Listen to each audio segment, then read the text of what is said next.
Everybody, and thank you for checking out my page. I know I've not been posting a lot of videos, but today, as a producer of the Talking Point on SAFM, I thought, okay, let me do this one video to just remind you of a very great lady by the name Ruth First. Today being the 17th of August 2023, we mark 41 years since her assassination. At the time of the assassination, it was on the 17th of August in 1982. She was working at the Eduardo Mondlane University at the time. She was sent a parcel bomb by the apartheid government. Those days, they used to attack activists across the border, either attack them at night and shoot them, or send them parcel bombs. So unfortunately for Ruth First, they sent one. Sometimes they say at the TRC that it was actually meant for her husband, Joe Slovo, but those who were there are saying no. Why would they send Joe Slovo's mail to Ruth in Maputo at the university? So many believe it was actually meant for her because she was a very sharp minder.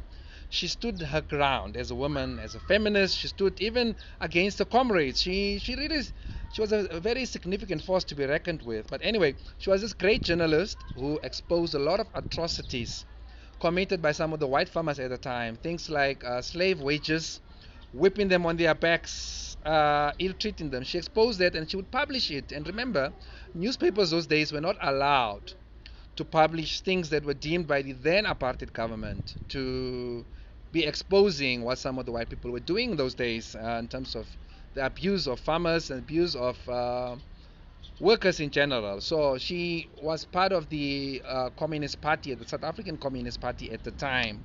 She and her husband. So today we were honored to have on the show Mr. Paulo Jordan, who was her comrade but also her colleague. Paulo Jordan was there on the day of the bombing, which also affected his ear, so he battles to hear in one of his ears. And also the daughter, Sean Slovo is her name. She spoke more about Ruth, the mother, and she spoke about what the relationship was like. Remember, as a child of an activist those days, it was very difficult. Every time your parents are arrested, you had to probably fend for yourselves. But what used to happen those days, every time Joe Slovo and Ruth First were arrested, so the friends would chip in and take care of the three daughters. So it was a very, very tough time. So I brought them in on the show today to just tell you a bit of what it was like, who their mother was. Ruth First was this great person I would really urge you to go read up on. You can check out my page. It's called The Producer's Desk on Facebook. You can go onto my page and find out more about Ruth First. You can read South African history online also. There's a lot written about Ruth from different authors, different perspectives, because she was also very international. She worked for a lot of universities. So many universities have named some of their halls, some of their libraries, some of their residences after her. And her material has been collected and preserved also by her daughters, by trusts, and so on. I would really urge you to please go read about Ruth First. Find out who she is. Find out how she contributed to us now heading to our 30 years of democracy. 2024 next year, South Africa marks 30 years of democracy. How did we get there? It's people like Ruth First and other activists who really sacrificed a lot. I know many of you would look at South Africa today and how black people are still suffering and so on.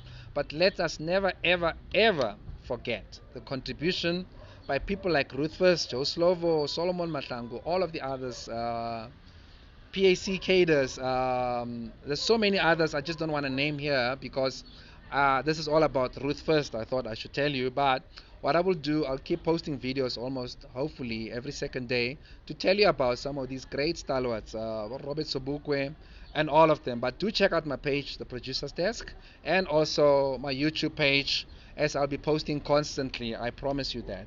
Thank you and have a blessed day.